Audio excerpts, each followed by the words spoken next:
Some pay points reportedly ran out of money as thousands of pensioners and those living with disabilities dashed to get their social grants today.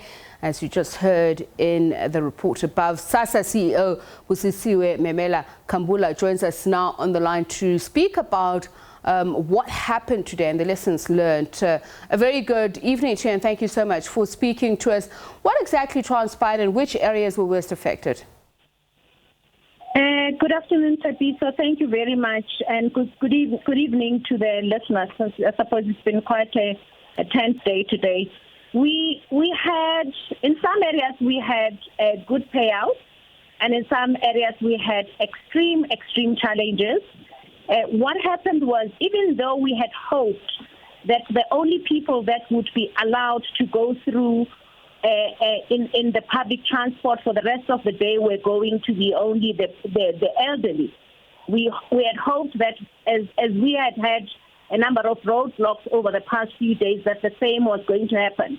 And we had encouraged our beneficiaries to make sure that they have their SASSA cards and they have their IDs to indicate that they are the elderly and they are going to receive their grants. But it looks like many other people actually took advantage of the fact that transport was available today.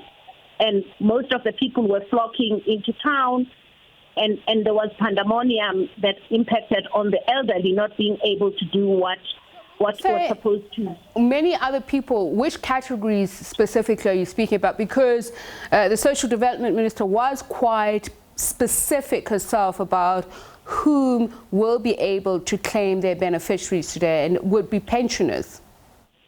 No, I'm not talking, this is not beneficiaries, this is the ordinary public.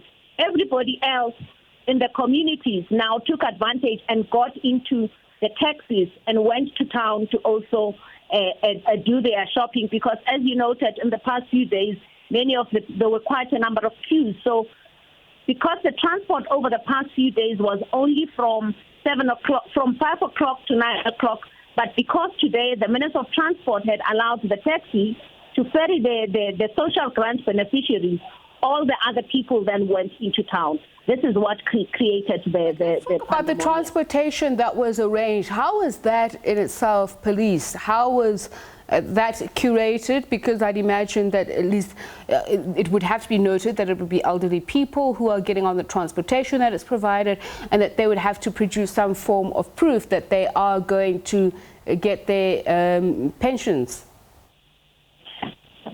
The transport is the public transport. We didn't arrange our own special transport. It's the public transport that was arranged with Santago, with the taxis, to be able to ferry the people. But clearly, anybody that wanted to enter the taxi was allowed to enter the taxi, and there was no proof of identification required. This is what created the challenge. Would you say this is a lesson learned for you, perhaps, that it's something that you might have to look at if you're saying that you're going to ring fence those beneficiaries who are going to be paid on certain days? That is definitely the lesson learned in terms of the engagement that we're having with Santago to make sure that the elderly are the ones that are prioritized, including the people that are providing essential services, because they also have to get to work so that they can be able to provide support to the people that are coming either to do shopping or those that are working in hospitals, and obviously those that are working in chemists. Okay, let me talk about another issue. That is people, the elderly who were interviewed by the SABC, reported that money had run out when they went to go collect their payments. These are people who say that they didn't have food and were hoping to use this money to buy food. A very disastrous situation, I'm sure you'd agree. What's your response to that? I do agree that it is disaster, but the one thing that we had clarified as we were sending out the messages is to say people don't have to only get the money at the post office. They can also have money in the retail stores and also in the banks. And the banks had actually come on board and indicated that anybody that is a social grant beneficiary will not be charged bank fees, so that we could make sure that the withdrawals are spread throughout.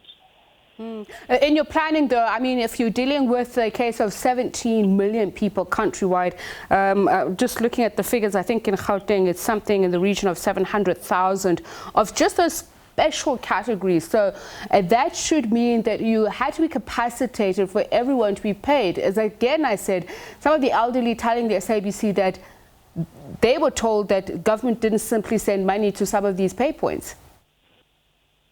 They were told what? That government did not send money to some of these pay points. There was no money to be had. Can I clarify something, Tsepi? So money goes into each and every individual's account. We don't send the money to a pay point.